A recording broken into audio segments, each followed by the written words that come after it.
Hello, my calculus people. Today we're going to be looking at question 5 in the chapter 10 practice test.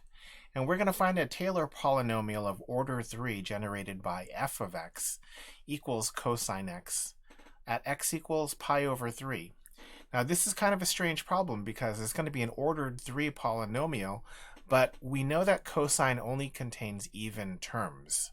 So in the scope of that, when we say ordered 3, what we're really going to mean is we're going to look for a polynomial to the highest power as possible that's less than 3, which is probably going to be the second ordered term. But let's see what happens. In order to find a Taylor polynomial of order 3, we're going to have to find our function and our derivatives up to the third derivative. So let's start by figuring out our functions. So f of x, of course, is equal to cosine of x. F prime of x is negative sine x. F double prime of x is negative cosine x. And f triple prime of x is going to be sine x. Now we're going to substitute in pi over 3. F of pi over 3 is cosine of pi over 3, which is 1/2. F prime of pi thirds is negative sine of pi over 3. That's negative root 3 over 2.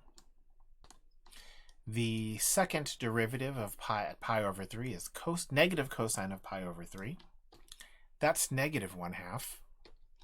And then f triple prime at pi thirds is sine of pi thirds, which is just root 3 over 2. Well, now that we have our derivatives evaluated, we're going to go ahead and, I always recommend just write out what does a Taylor polynomial look like? What is the formula for a Taylor polynomial? And for a general function f, the third ordered Taylor polynomial is f of a plus f prime of a multiplied by x minus a plus 1 over 2 factorial f double prime of a x minus a squared plus 1 over 3 factorial f triple prime a x minus a cubed. Now that we have all the pieces here, we're going to substitute everything we know. So first of all, we know a is pi over 3. A is what we call the center of the Taylor polynomial. Okay, now that I have my a substituted for, I'm going to substitute all of the values of the derivatives. So let's go ahead and do that.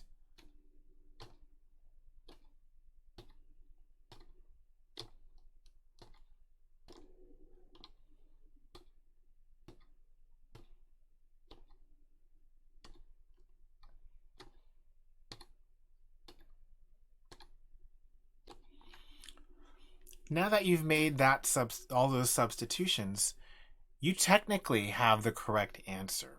And I know that there are a number of calculus teachers out there who will say, just write this and leave it alone. Especially on the AP test, they would mark this correct. However, since we're not particularly learning this for the AP test, or since that's not our only focus, we are going to simplify this just one time. So let's do our simplification.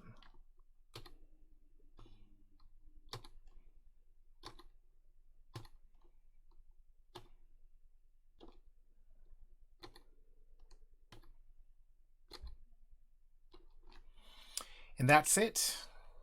That is our third ordered Taylor polynomial for cosine at pi over 3. So we'll see you for the next one.